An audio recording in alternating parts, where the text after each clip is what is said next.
What's going on, guys? Welcome back to another episode of the Clippers Latest, where we talk all things LA Clippers, quick, fast, and to the point. I'm your host with the most, Brandon Goggins, back here with another episode for you guys. We got a lot to talk about today, per usual, but as always, I want to do a quick vibe check, see how everybody is feeling. I hope that everybody is doing extraordinarily fantastic today at whatever point they're seeing this video at. I'd like to think that I'm doing extraordinary fantastic today because I just looked and saw that this channel is up to over 100 subscribers. Like, let's go, man. We on the come up there, you know what I mean? We on the rise. We here. We coming. So nah, man, I just want to, take a quick second to appreciate you guys, everybody that's been along for the journey so far. It's crazy that, like, it's already been a couple months into this, and I'm having a lot of fun with it. You guys are making it fun to engage, see you guys' comments, see you guys' thoughts, even criticism of me. I take it all. I want to be a sponge. I want to soak it all in, and try and just make this channel as informative but also entertaining as possible. I'm having a lot of fun with it, and I hope that you guys are too.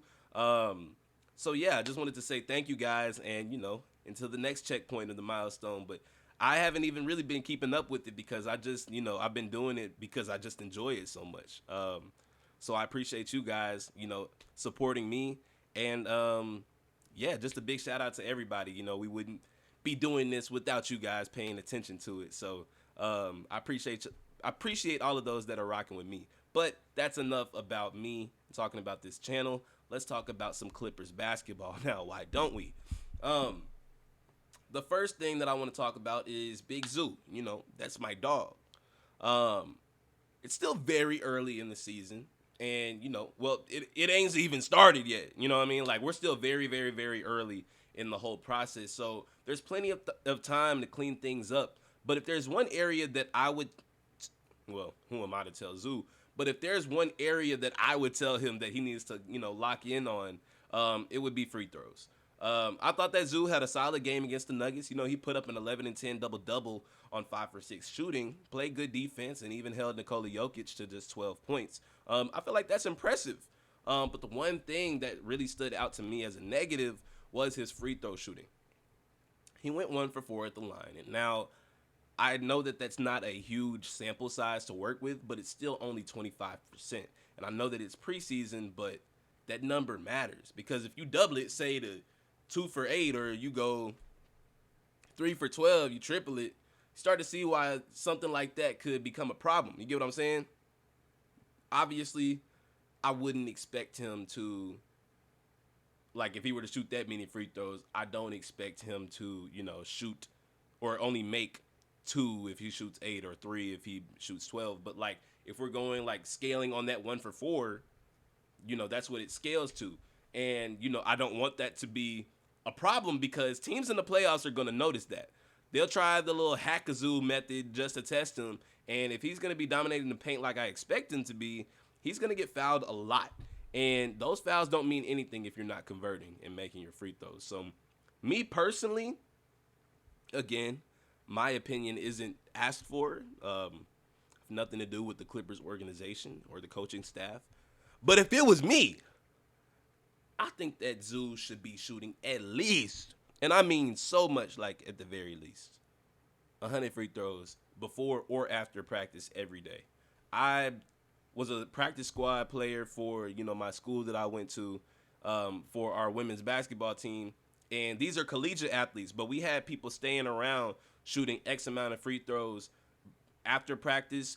I would get in there. Some people are shooting, X amount of free throws before practice. I feel like that's just something that you should work on as a basketball player because that free throws are going to be part of the game. You get what I'm saying? So that's the one thing that I feel like is holding Zubac back from being an even more complete center. Everything else is there. The touch, the positioning, the defense. It's just time to lock in at the stripe, baby. That's all it is. You know what I mean? I really do think that this could be a breakout. Well, I mean, last year was kind of a breakout year, but I feel like more eyes are going to be on Zubac this year because I expect the Clippers overall to have a lot of success. But with more eyes comes more criticism, and more people are going to take notice that he isn't the best from the line. So I really think that that's something that he should focus on. But not to stay on too much of a negative topic. I want to talk about something positive. So let's talk about the Clippers' two stars in our previous preseason games, Kawhi and James Leonard. Let's try that again. Kawhi Leonard and James Harden. What if they were, bro? We're not going on that tangent. But like, I wanted to bring something to y'all's attention. These numbers are crazy. Through the preseason so far, Kawhi's got 35 points in 37 minutes. Harden's racked up 20 assists in 34 minutes. That's elite efficiency, y'all. Both of those lines are impressive, especially when you consider that some guys can't even hit half those numbers with more time on the floor. You get what I'm saying? And yeah, you can say, oh, they were fresh in the first half of both games. That's why they look so good. They didn't play the whole game, so of course their stats are going to be inflated if they're playing, if you're taking both first halves into consideration. Man, forget you. Man, I don't care.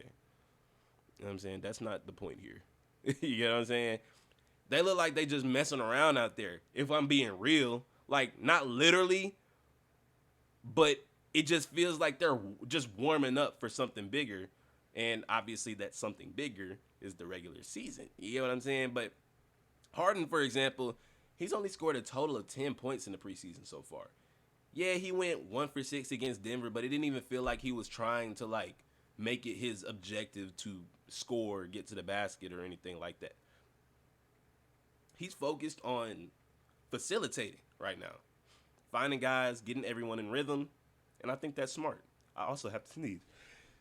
Oh my gosh, man. Sorry about that. Do I have another one? I don't know. I told y'all about the allergies, man. They not playing. I'm getting my ass beat. For real. Like, tighten up, bruh. I'm sorry if that, like, grosses y'all out. I'm only human. I can't control when I can and can't sneeze. You get what I'm saying? I'm sorry about that. But, like I was talking about, I feel like James Harden is clearly prioritizing his, facilitating of the offense, finding these guys, getting everybody in a rhythm. And, I think that is the optimal thing to do here, because when Bradley Beal enters the lineup, which we'll talk about, that's another pure scorer that can get his own bucket. And if Harden's already in pass first mode, then he's going to be able to set up both Kawhi and Bradley Beal for success. And I think that's a deadly combination. And that's not even taking into consideration him scoring. You know what I mean? So, yeah, I like this floor general Harden. He knows when to turn it on, and he's trying to set the table for the whole team. I rock with it. And as for Kawhi, we've talked about him plenty. He's just looking very sharp, his sharpest that he has in years. And doing all this in limited minutes only makes you wonder how crazy he's going to be once we start picking up and playing full games. Really excited to see what's in store for that. But speaking of Kawhi, my boy, showed some love to our boy, Brook Lopez, recently. And I love what he said. He mentioned that Brook Lopez has been a great veteran presence, really communicative, and he knows how to keep the locker room light. You know what I'm saying? Kawhi said, quote, "You need that as the season goes on, because you do have a lot of boring days. You need that team camaraderie and somebody to give you a laugh." And he's right. You get what I'm saying? Like, every team needs that one guy who can break the tension, keep things fun, and bring the energy up, on those long stretches of the season. And the thing is, that stuff translates, like, for real. Positive vibes turn into positive play. When guys enjoy being around each other, it shows that it shows in how they play together. You can tell when a team has natural chemistry, and a lot of what, builds chemistry is laughter. Brook Lopez has always been that kind of guy. He knows when to joke, when to lead, and how to keep the team's mind right. And I feel like that's something that he does really well. I don't obviously think that he's a personality hire, like I put on the heading for this section, but I thought it was funny because, you really do need somebody like that on your team, because it goes way deeper to it just being on the court. You get what I'm saying? So it helps that he's funny and he's keeping the positive vibes up, but it's also, translating his skill set his veteran presence, like all of that translates to on court play. So I rock with that, Brook. And Kawhi is noticing that says a lot too, because if someone as low key as Kawhi is calling you out for being a good locker room guy, you're doing something right. You're a good locker room guy, like gotta be. Because if you got Kawhi's approval on something, if you got the fun guy's approval on something fun, you're tapped in. But yeah, shout out to Brook Lopez, man. Excited to see more of him this season. I think that he's going to be a critical part to our second unit. Even could start some days, like you never know. I think that we have such a versatile group that you never know what Ty Lue may do with the lineup. And speaking of lineups and what Ty Lue may do with them, let's talk about our boy Bradley Beal. There have been, there's been speculation that Bradley Beal could be making his Clippers preseason debut on Friday against the Warriors. And we know he hasn't played yet this preseason. And Ty Lue's been very clear saying that they're easing him in. And the plan was never to throw him out there right away, especially since he's been dealing with a minor knee issue. And yeah, maybe it's partly that. Partly. But I also think that there's a little bit of strategy involved in that, letting him kind of, continue to adjust without rushing anything. Because that's the last thing we want to do. We don't want to rush anything. We got too many old dudes on the team.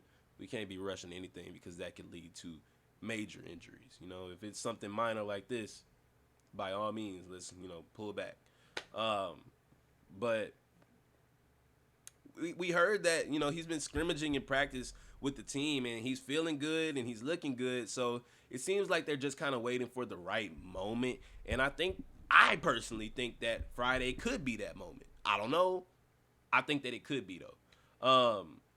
And I'd love to see him get a few minutes against Golden State, just enough to get a feel for like his game speed, his chemistry with his new teammates, and all of that good stuff. And even a short stint could help Ty Lue see how he wants to structure lineups going into the regular season. I feel like it would be the optimal thing to like try it out before the real thing starts up. But either way, I get both sides to it. If they want to sit him, I understand it. If they want to play him, I'm all for that too. Obviously, at the end of the day, it's about making sure that he's ready for game 1 of the regular season. So we'll see what happens Friday. But Clipper Nation's definitely going to be watching closely because I know that I'm going to be. I would love to see him play on Friday, but like I said, it is what it is if he doesn't. But that is going to do it for this episode, guys. I do hope that you guys enjoyed. Leave your thoughts in the comments below. Do you think that Beal should play this Friday? Do you want him to? Do you think it would be a good idea for him to or to not to? Leave your thoughts on that. What do you think about Brook Lopez's locker room presence and what Kawhi had to say about it? Shout out to Kawhi for giving praise. Teammate chemistry up 100. What do you think about James Harden and Kawhi's limited minutes, but still being very, very productive? How do you think that'll translate into the regular season? And then last of all, what do you guys think about Zubac's free throw struggles and, what that could potentially pan out to be if he doesn't get something, going together? I really do hope that that's something he works on.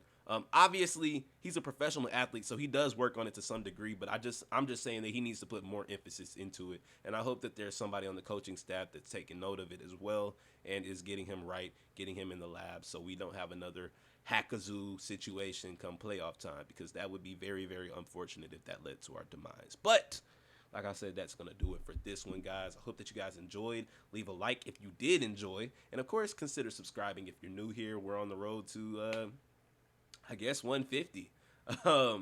Again, I appreciate all the love and support. This has been an awesome journey so far, and we're just getting started. So let's keep this train chugging. Or I don't know if that's a saying or not. I just said it, so it's gonna be, that's just gonna be that. But I'm gonna get up on out of here.